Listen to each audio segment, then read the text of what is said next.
What does your body feel like in zero gravity? What inspires you to become an astronaut? What exercise do you do? And do you sweat in space? Would a yo-yo work in microgravity? So it works.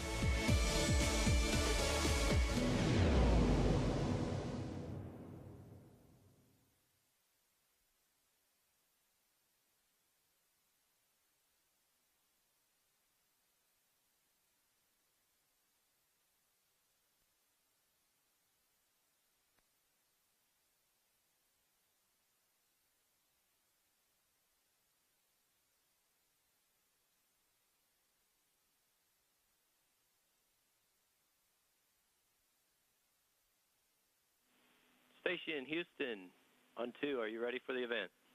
2, are you ready for the event? We are ready for the event. Goddard Space Flight Center, this is Mission Control Houston. Please call the station for a voice check. Please call the station for a voice check. This is Goddard Space Flight Center. This is Mission Control. Please call. Station, this is Goddard Space Flight Center. Summer education camps. How do you hear me? We have you loud and clear, and welcome aboard the International Space Station to Goddard Space Flight Center. Good to hear you, Trina. Good to hear you, Trina. Hi, Ricky. Good to hear you, too. Thank you. It's great to be here with you. It's great to be here with you, too.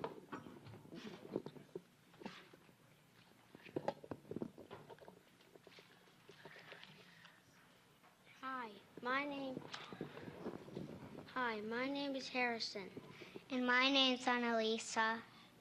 What do you see in outer space? Over. Well, I can actually see you guys, not you specifically, but we spend a lot of time looking back at Earth. We are about the same distance. If you were to drive to Goddard, from Goddard to Ocean City and then back to Goddard, that's about how high we are over Maryland when we fly by, which we did just yesterday. And so we spent a lot of time looking at the Earth. At night, we can see the same planets that you see. We can look at Mercury or Venus, but you can see those from Earth, Mars, Jupiter, and Saturn. The stars, the same ones, but we probably see a few more because we're free above the Earth's atmosphere.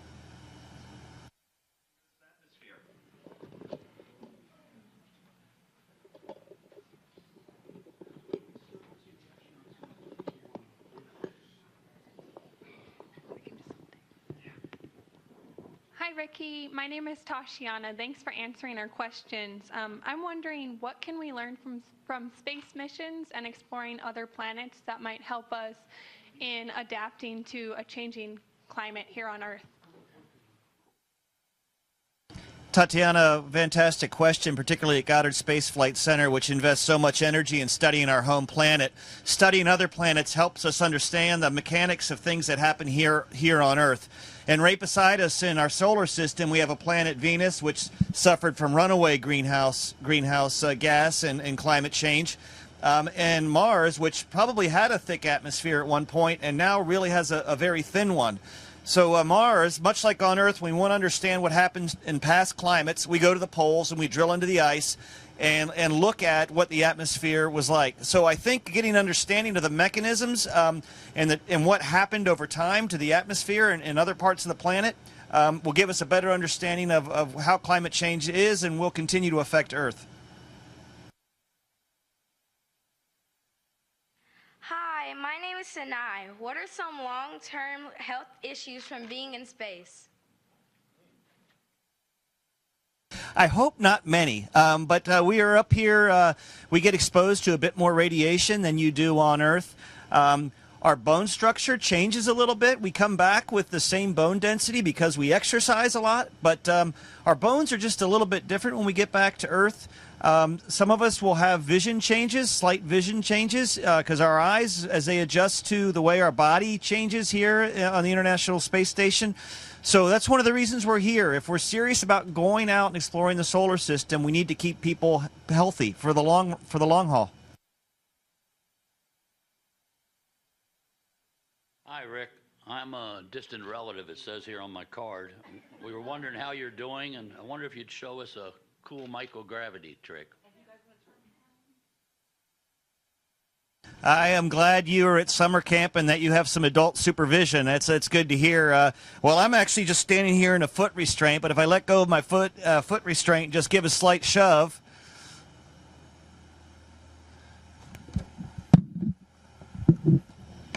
I can float away from you quite easily and then hang upside down and talk to you a bit like a bat.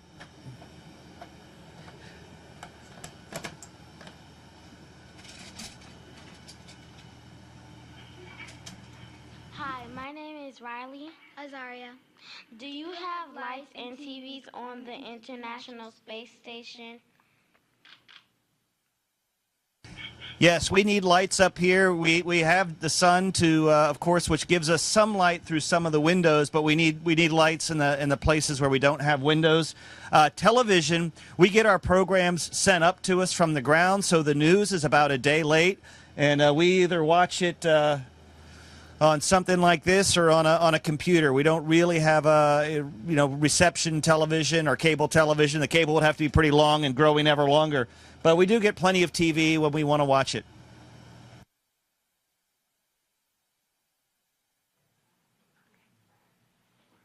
Hi, this is Lydia, and she wants to know if you have flowers on the International Space Station.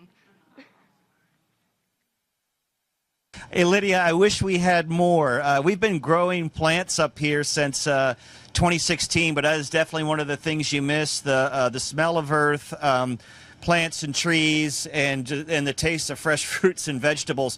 But right now, we actually, just back behind where this camera is, there's an experiment I've been working on where we've been growing these small plants to get an idea of how they change up here in microgravity.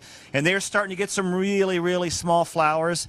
And then back on the in the Columbus segment, which is the Columbus module, which is built by our European friends, I was working on an experiment this morning where we're growing algae. When we head out into the solar system, we're going to need to be able to grow our own food and have plants there to provide us oxygen and energy.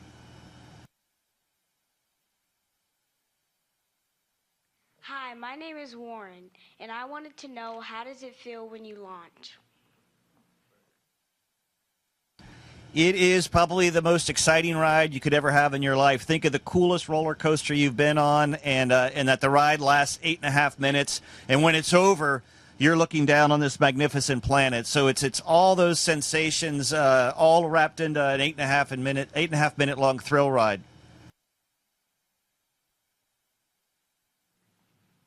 Hi, my name is Sophia. When you first got into space, how did your perspective of Earth change? You want everyone you know to have the same view of this magnificent planet we call home, because you get a feel for how precious it is and how fortunate we are that it's there for us. When you look at the Earth as the sun's setting or when the sun's rising, you can see the atmosphere, and it's just razor thin.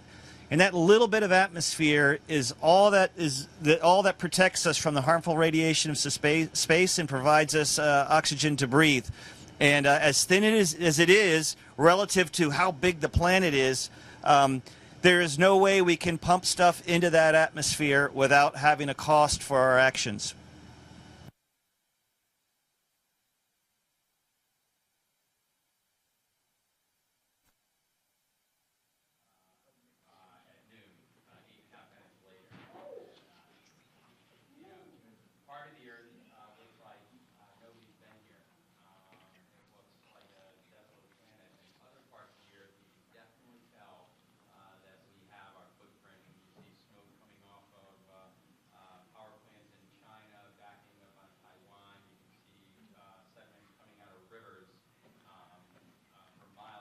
Goddard, are you still there? Okay, this is Sophie, and she would like to know why you need to wear helmets in space. I need one in the space station to keep from bumping my head, but they protect us from temperature changes once we're outside the International Space Station, and it also protects us from the vacuum of space, the lack of air and the lack of air pressure.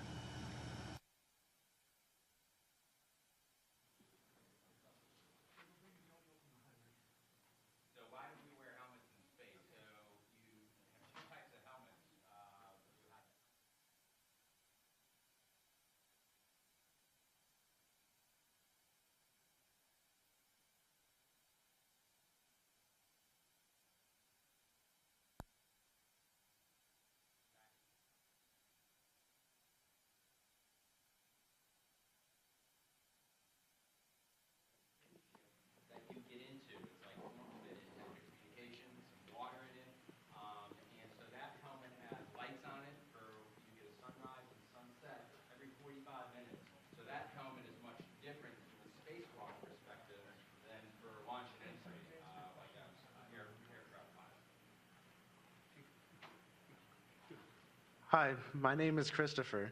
Does the International Space Station have a universal docking infrastructure, or can only Russian-made spacecraft dock there?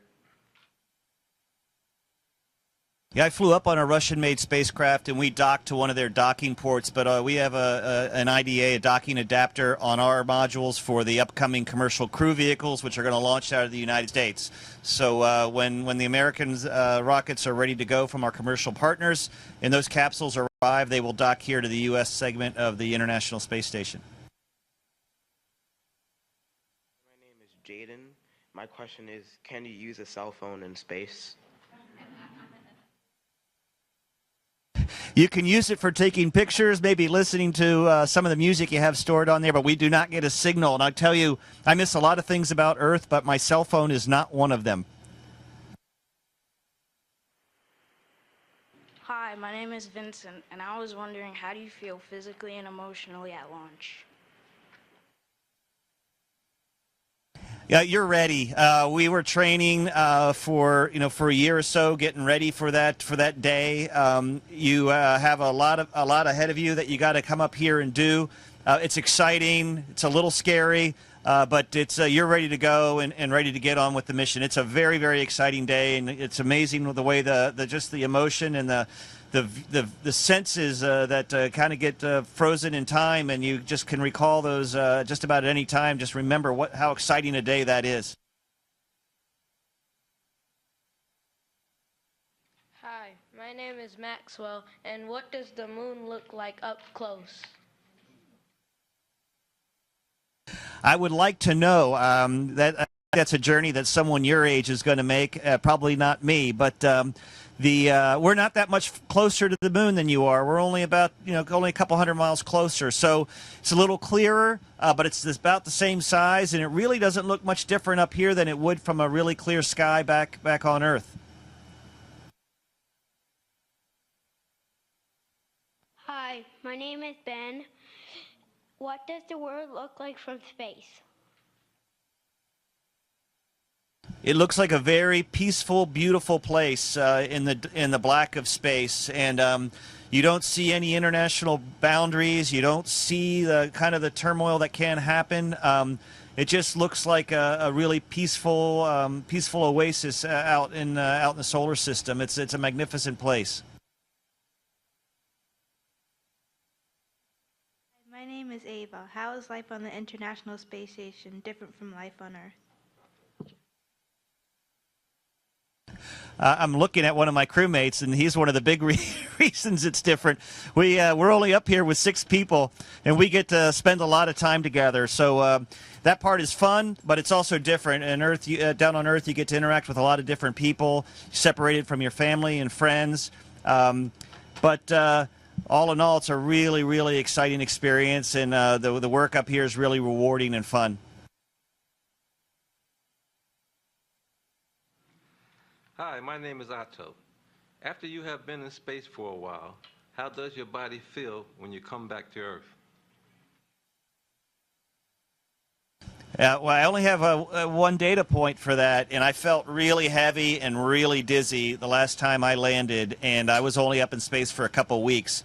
So I'm kind of anticipating maybe the same thing this time, but I've been up here a lot longer. Back after only being here for a couple weeks, I adjusted probably within a matter of hours. I would imagine the adjustment after this mission will probably be in a matter of weeks.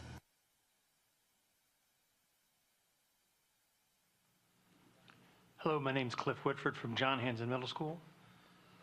Rick, is Ron Black from John Hanson Middle School.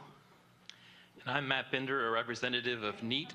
What is the coolest thing about the Educator Year in Space?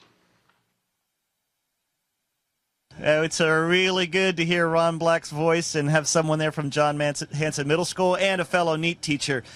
For me, overall, to shine a light on one of the most important jobs there is, and that is being a classroom teacher. To just say thank you to all the amazing people in our nation's classrooms and the classrooms around the world who sacrifice so much with our most precious resource, our children.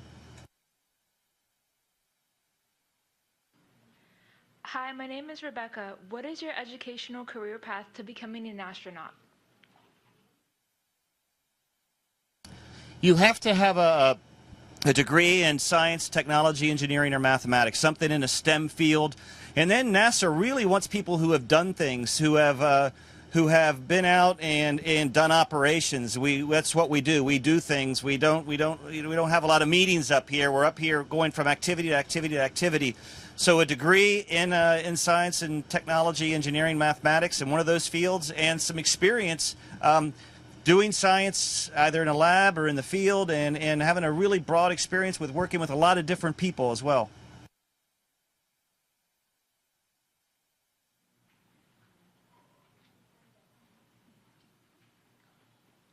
Hi, my name is Max Young Mason. What information or discoveries that we're close to uncovering are you most excited for? Well, just outside the space station, and my friend Drew, who just went by, he helped install it. There's a device called the alpha magnetic spectrometer, which is really helping us understand very fundamental questions about the cosmos. And we actually have another experiment that we're trying to get started up here as well, Cold Atom Lab, which will also help us gain better understanding. Those are really fundamental questions. You know, where did we come from? How did we get here? What's the very fabric of space-time? And unraveling the answers to those questions, I'm not smart enough to do it, but there's some really, really bright people working on it, and I look forward to hearing more of those results. Hi, my name is Morgan. How do you shower in space?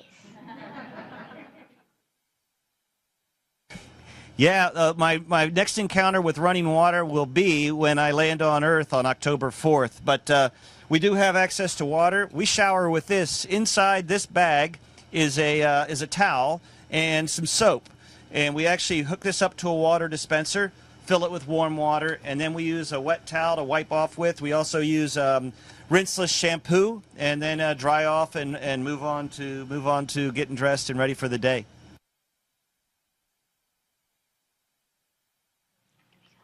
Hi, my name is Dylan. And my name is Morgan, and our question is, what food do you eat, and does it taste different in space? We eat similar to what the military eats when they're forward deployed. We have meals ready to eat. So this is like a packet of pesto and pasta with pesto sauce, which I'll warm up.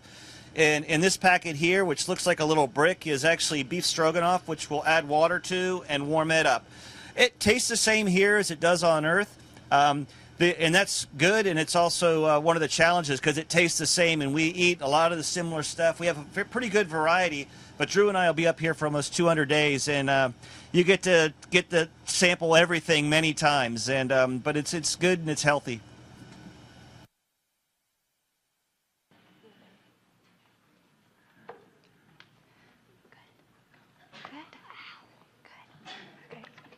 This is Jesse, and he's wondering if you can see Mars from the International Space Station, and if so, what does it look like?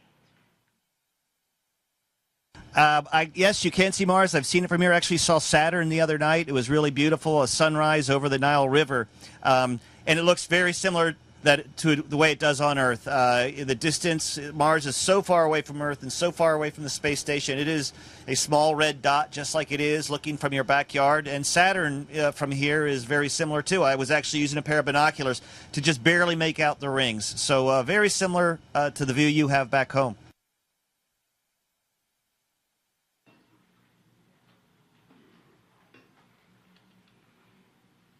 Thank you so much, Ricky. Oh, my pleasure. It's wonderful to spend some time with you at Goddard Space Flight Center. I hope you have a wonderful experience at summer camp, and I look forward to catching up with you again when I get back on Earth in October. Station, this is Houston ACR. That concludes the event. Thank you to all the participants at Goddard Space Flight Center. ISS will be resuming normal space-to-ground audio.